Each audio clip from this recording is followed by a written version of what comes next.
So when we're not talking about Raw, SmackDown, or any kind of upcoming pay-per-view for WWE, we are talking about everything that is wrestling. This show is it's not one of those like results and reviews show. It's more like rumors and rants and just shit that's out there floating around on the internet. Um, all the shit talking that's going on between wrestlers here and there. Just shit that I want to talk about, shit I want to rant about. Even on YouTube, there's a couple of people on YouTube that I enjoy watching, but all they do is talk shit. They talk more shit about um, their viewers, their subscribers, than they actually do with wrestling. And they actually think that their views and their facts and their opinions really matter. They think that they 100% believe that their way is the right way. But you know what? Wrestling is wrestling. We know it's scripted. We know that it's designed to attract, you know, money, merchandise, viewers. So they're gonna do whatever it takes to get those fans, um, hooked and whatnot. One thing I did want to talk about first thing is this whole situation with bringing Kane back to Raw. For some reason, WWE decided that they needed to bring back Kane, and honestly, to tell you the truth, he's been gone for a very, very, very long time.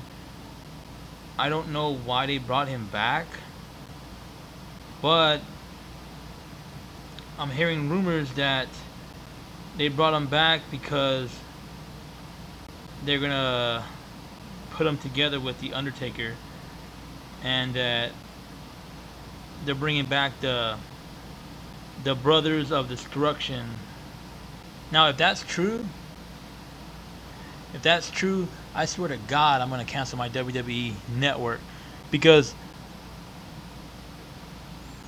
anytime we get close to like Survivor Series or the Royal Rumble or WrestleMania, they just want to bring back all the old timers, like Bill Goldberg, John Cena, The Undertaker, Kane, The Big Show, Brock Lesnar. Yeah, I'm putting him in a category with all them people because he's considered a part timer. And right now, all he's doing is part time gigs. But, anyways, the point I'm trying to make is like WrestleMania in the past used to be about, giving the younger generation a chance to make a name for themselves. But lately, it's been just mostly just it's been a pay per view for like, all the old timers to come back and just do their thing for like a couple weeks here, a couple weeks there, and then you know what? After WrestleMania, back to vacation we go. But anyways, it's been reported by Dave Meltzer that the length of WWE went to keep Kane's return a surprise. First of all, nobody cares about Kane. Whether you kept him away for a year, a decade, 100, a century, nobody cares. We forgot about Kane. It wasn't a surprise that he came back. It was about that time. If Big Show came back, then that meant Kane. Kane and Big Show always come back around the same time.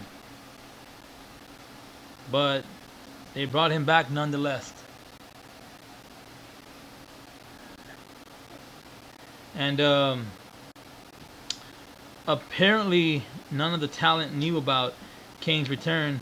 Kane was not flown into the Portland airport, but instead was flown to another airport, was driven to Portland, and then hid the entire time once he got to the arena. Somebody hit me. I'm at McDonald's. You went to McDonald's? Yeah. Really? Yeah. Did you have fun? Yeah. What's your name? Kelly. This is Caitlin, my daughter, behind the mic. Kelly, daughter. How was your day? What did you do? I ate breakfast, eat pancakes. Really? Did you go to the zoo today? Yeah. Daddy took you to the zoo? Yeah. No. I did take you to the zoo. Mm-mm. Yeah. Oh, well, you went with your school, but I still went over there and met you over there. Did you have fun? Yeah. What did Daddy buy you? Toys. All right. What did you see? Animals. You did. Oh. Okay. What do you think about wrestling this week? Was it good? Yeah, I play with bubbles. Bubbles. Hey. Okay. And then I like to go to the monkey. Yeah. You broke the mic. And then I never get to go there, but I'm gonna go there again. So, Kaden, are you serious? They actually went and flew Kane through a separate airport. That way nobody would see him. Me take a shower, bubbles. Seriously, bro? Like, nobody would have cared if Kane went in the same airport. Nobody would have cared if Kane said that he was going to arrive or be on Raw. Nobody simply cares. They went through all this to hide him from the talent, from the people. Dad, can I have a popsicle? You want a popsicle? All right, go to your room and I'll give you one in a minute. Here, go. Okay. I'll be there in 2 seconds. 2 seconds, just 1 second. Okay. So they did all that just to hide him. And then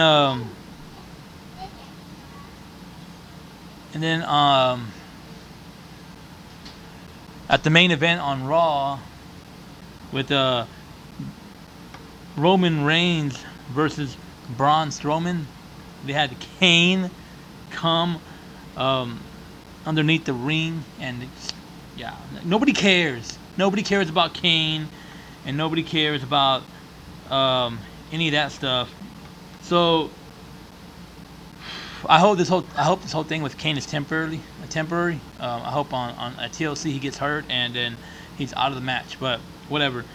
So WWE hid his return from talent, fans, and everybody else. But anyways, on other news, Toni Storm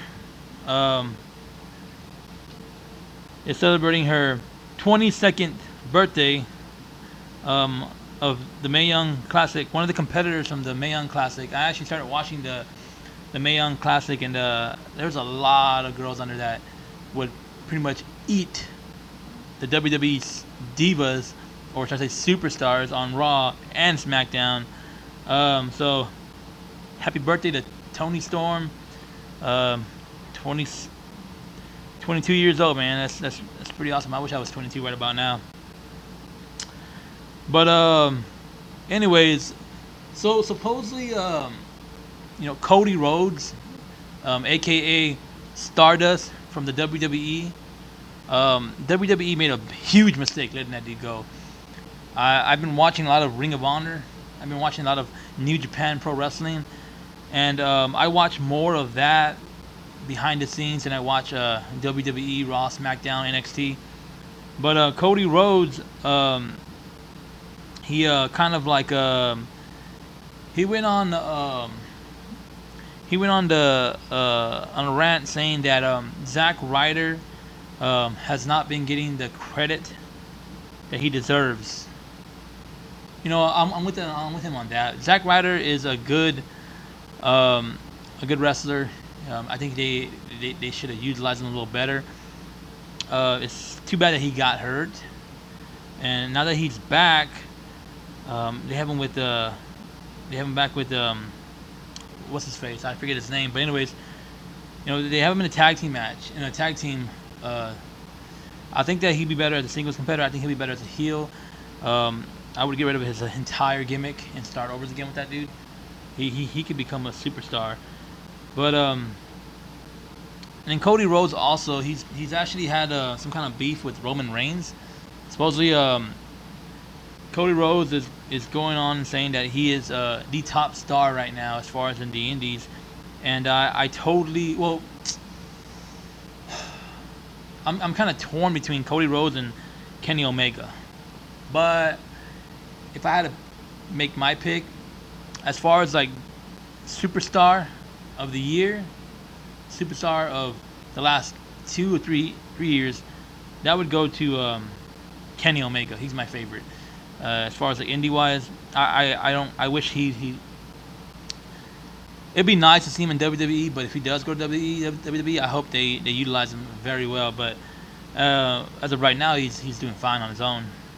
Um, but Cody Rhodes, man, as far as like up and coming in the last couple months, even going as far as back as TNA, he's made a name for himself, and I was known that he would, but WWE refuses to he even asked the guys behind the scenes. He asked Triple H, "Hey man, is it cool if I do my Cody Rhodes gimmick on Raw and my Stardust gimmick on SmackDown?" And they told him no.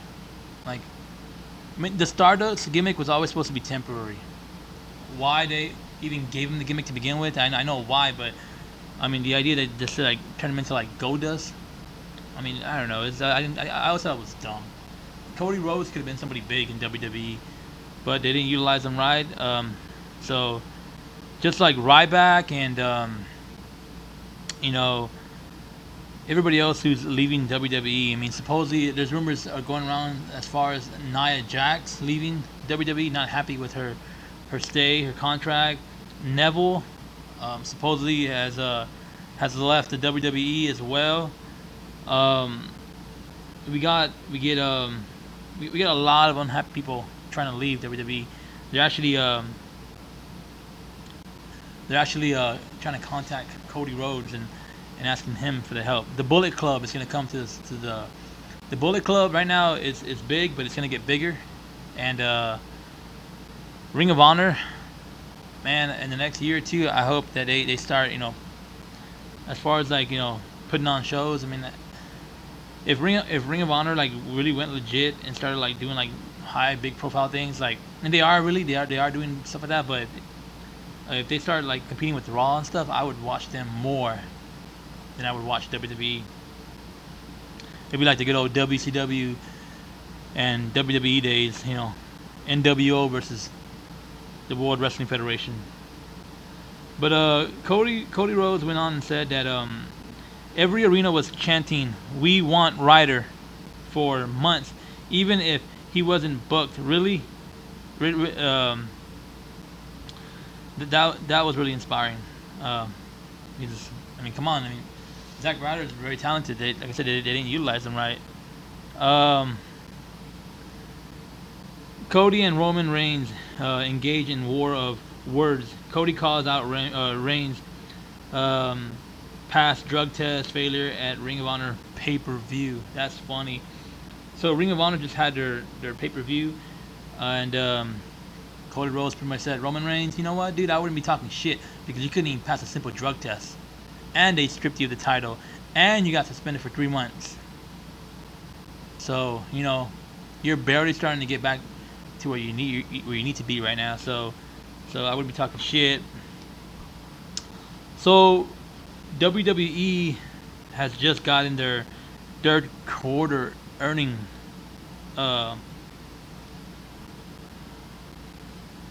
sorry.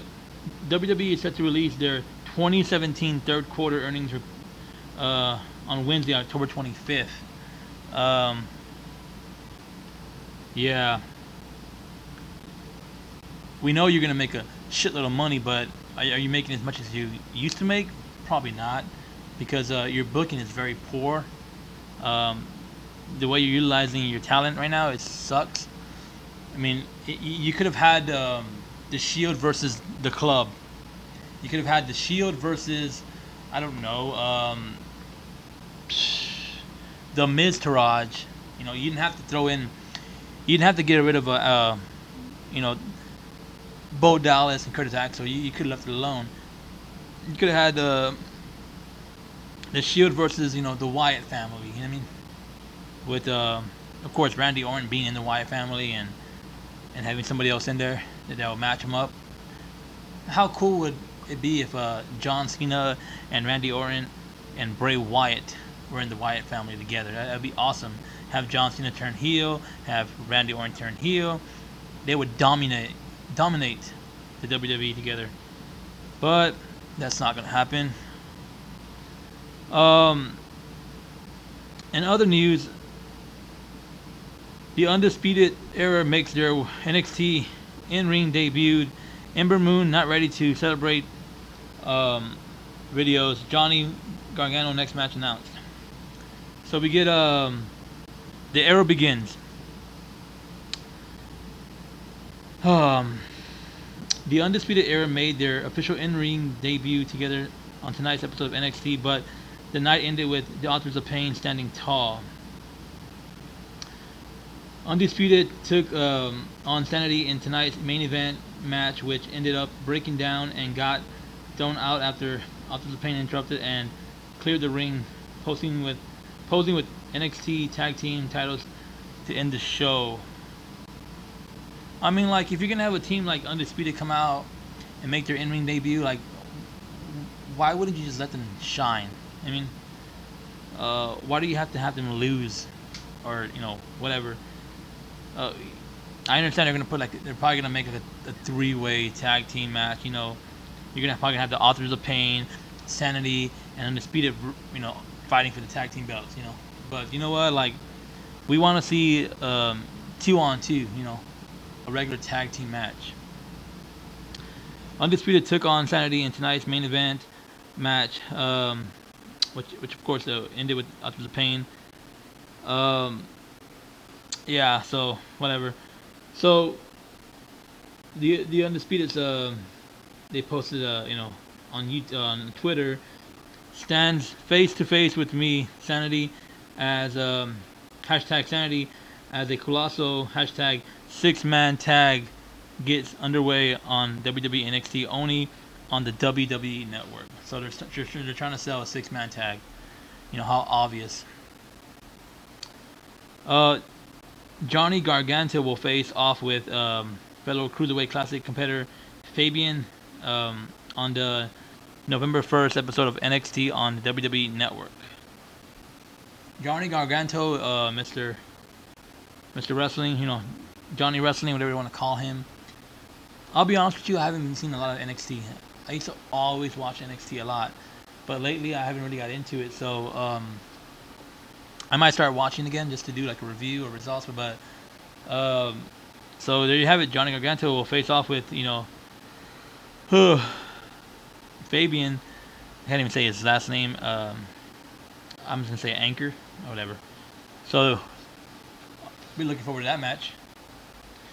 Ember Moon talking about earning a spot in the NXT Women's Champion match at NXT Takeover War Games, and says she celebrate once she wins the title in Houston.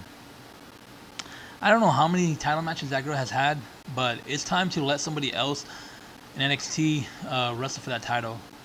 I mean, like, I understand she was a pretty badass wrestler in the Indies, but like, either you move to the main roster or tell her to get behind the line. I mean, that's just irritating. Like, I mean, I'm not saying I don't enjoy watching Ember Moon, but I just get tired of watching her every time. Like, in the main event, like, give somebody else a shot. And there's got to be some kind of, there's got to be a person in NXT right now that you can start building up. You know, we have a lot of girls back there. So Triple H did an interview in India a couple weeks back. Triple H reveals who pretty much gave him the name, or the idea for the name of his finisher, the pedigree. He went on. He did an interview on Facebook Live, talk about a number of professional wrestling topics. Uh, so he went on and said that his favorite modern day performer and his favorite of all time performer, can't even say that performer. He went and talked about his his favorite modern day performer and his favorite. He says his favorite competitor of all time is going to be his best friend Shawn Michaels, which I'm not surprised. But Shawn Michaels is a bad dude. I wish that he was still around. I think now, even in today's era, he could have, you know, he could have made a huge impact. Still at the age that he's at, him and Triple H. Um, but yeah, he said that Shawn Michaels was his favorite competitor of all time, and then he also said that one of his greatest performers of all time, and of course, we're not surprised when he said this person's name because you know he was so excited when he came to the WWE to bring him into the evolution.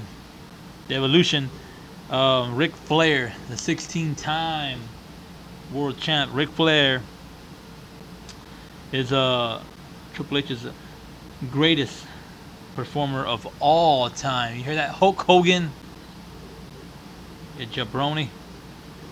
If I had to pick somebody overall, it would be Ric Flair. Triple H clarified modern day Shawn would be my favorite, but if I had to choose at all, my favorite would be Ric Flair. Yeah, so I actually went and saw that interview, and it was pretty good. It was a good interview. I liked it.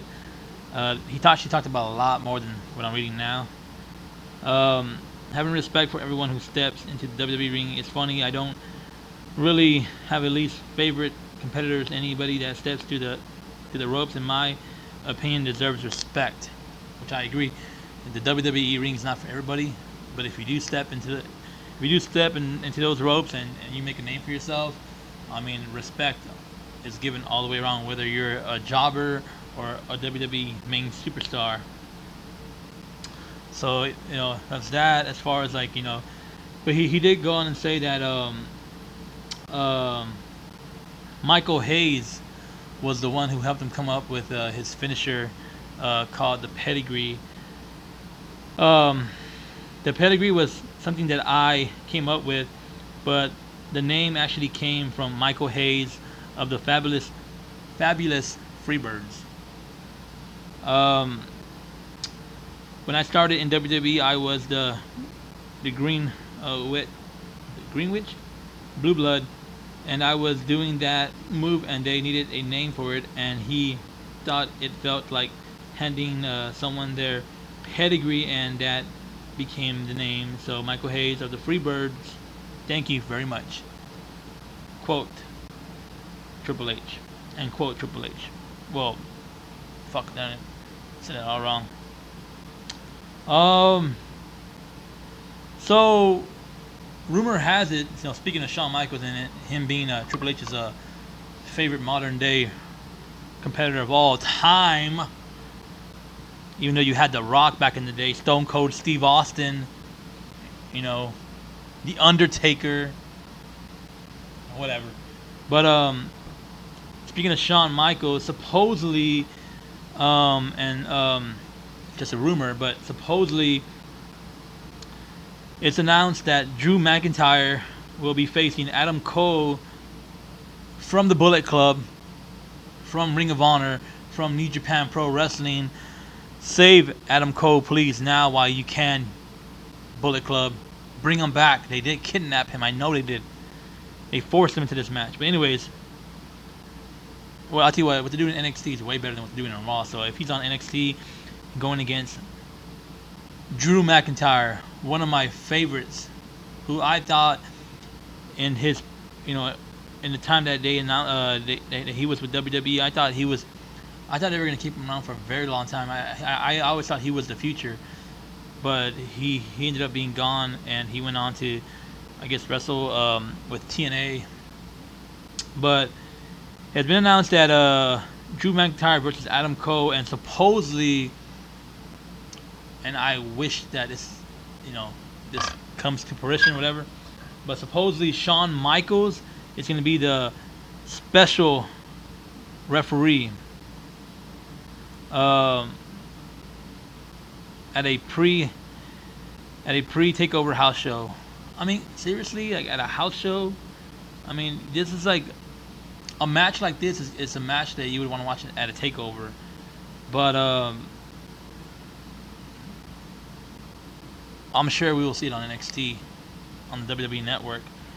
But yeah. So Drew McIntyre is set to defend his NXT Championship belt against Adam Cole, with hopefully Shawn Michaels as the special guest referee. Um, that would be badass to see. I haven't seen Shawn Michaels in a long time. I know that he's been like behind the scenes as far as like NXT, helping with the young talent. Um, Having a man like Shawn Michaels behind the scenes of NXT is something good for the talent, because I mean we've had a couple guys in the back, but that have been helping with the talent, but nobody is as great as Shawn Michaels. But Shawn Michaels is one of my favorites. I grew up watching Shawn Michaels, Triple H, The Rock, Stone Cold Steve Austin. Um, I grew up I grew up watching wrestling back when the Attitude Era was just getting started. So I was introduced to wrestling like around the time when the NWO had just been making their impact on WCW, and so from there I was hooked. And of course I watched it a little earlier, but I wasn't really like you know a big fan. You know what I mean, Adam Cole has been set up as a NXT title contender since he debuted at Takeover Brooklyn 3. To attack Drew McIntyre moments after he won the strap from Bobby Roode, the glorious one. Shawn Michaels works in WWE developmental um, uh, and calls the San Antonio area home. This could just be a nice treat for a Texas crowd. It could be a sign tickets weren't moving as briskly as Triple H and company would like, which would be a great sign as um, as well as the Aztec Theater is on the larger side of NXT house shows venues. It's still only approximately 200 seat house. Fuck. It's only approximately 2,000 seats, and it only seats 2,000 people. So you know what? I didn't know that NXT was coming to San Antonio, and I live in San Antonio, so I definitely gonna try to get tickets to the show. Um, I recently, I think last year when WWE came to the Royal Rumble for when WWE came to San Antonio, Texas for the Royal Rumble, I actually went to the Takeover show that they had as well. I actually went to both the NXT Takeover show and Royal Rumble. So I wouldn't mind looking forward to going to another NXT show. So I'll definitely start getting tickets for that. Um, it could be the latest. Anything can happen at a live event. Booking moves following in the footsteps of Samoa Joe beating Finn Balor for the NXT Championship in Lowell, Massachusetts last year. Sounds like someone trying to get in.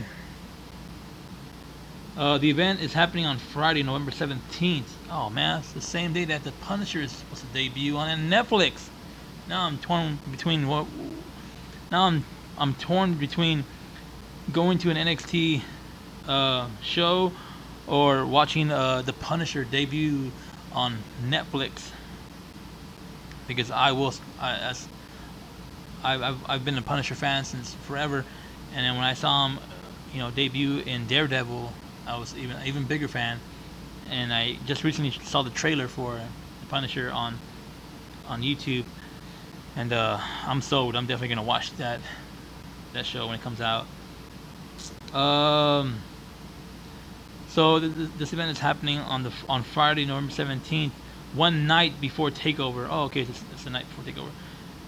War Games in Houston adds another layer of intrigue without spoiling anything. You can do that for yourself.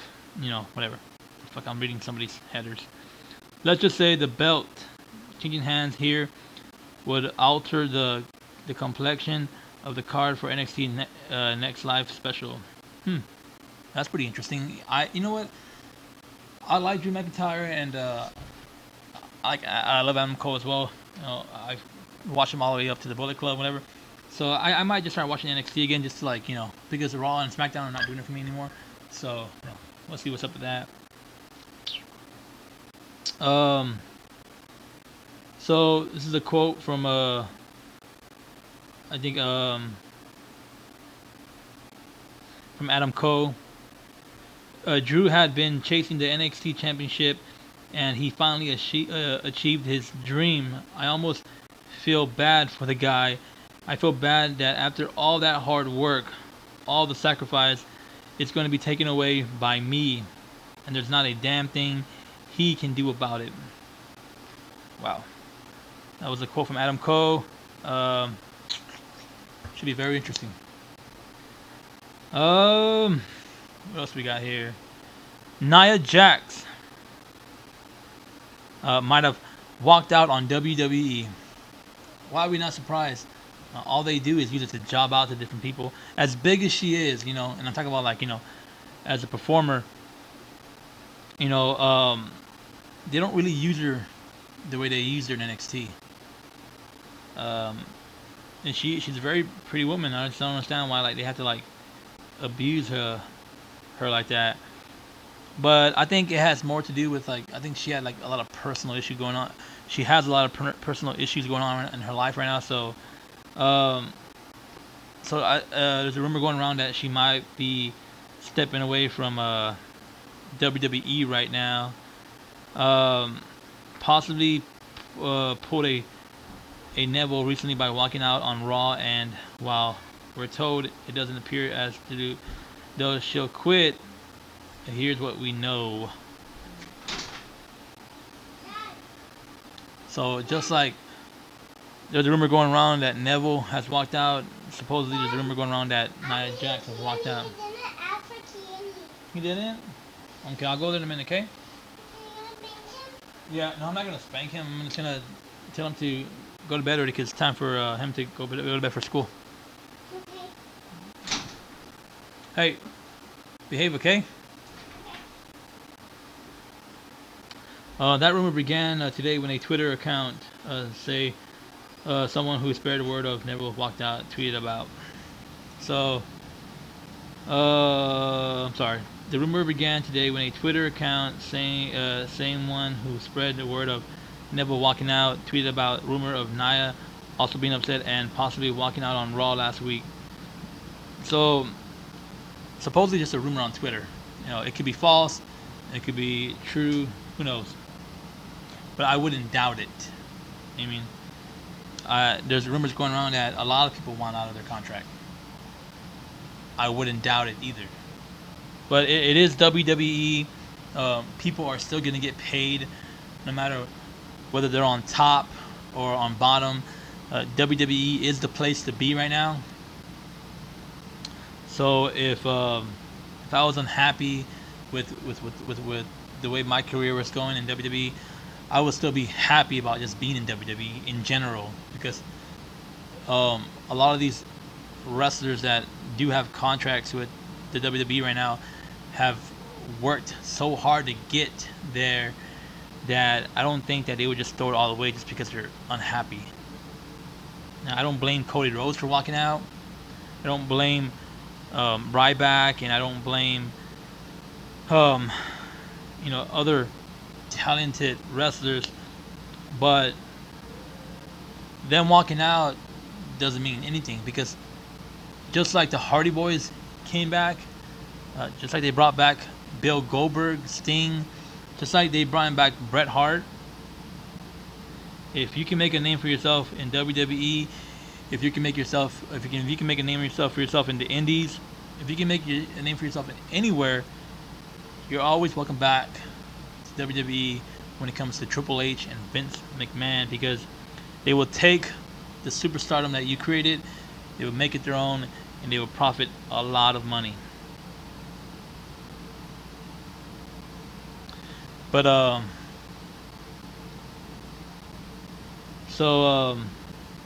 far as we know, it could be a rumor.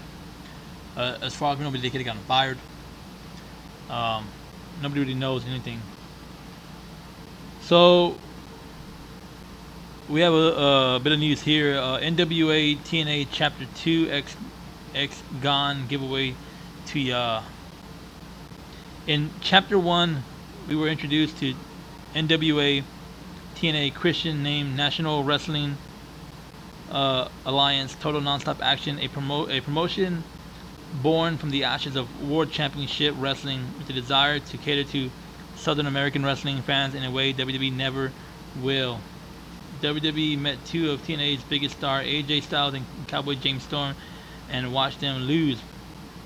We witnessed the crowning of a new NWA champion, Ken Shamrock, in a gauntlet for the gold match, and perhaps most importantly, we saw real cowboy music star Toby Keith hit his fake country music star Jeff Jarrett with a delayed vertical suplex. I honestly don't know what the hell I'm reading. It might be an old article from TNA. I thought it was interesting, but I thought I was hearing rumors about TNA going back to NWA. I thought that was one of the articles, but I guess not. What else? Damn. So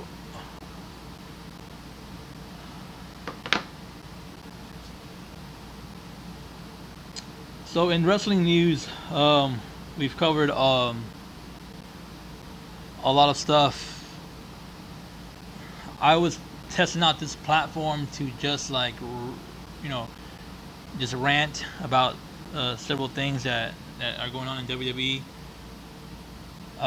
So this might be like an every week thing, or who knows, it might just be a one-time thing, depending on how many subscribers I get or viewers or whatnot. I'm doing this to not make money, just I'm doing this for fun. I do have a regular 8 to 5 job. As far as money wise, I'm doing okay, but I'm doing this mostly just to I don't know.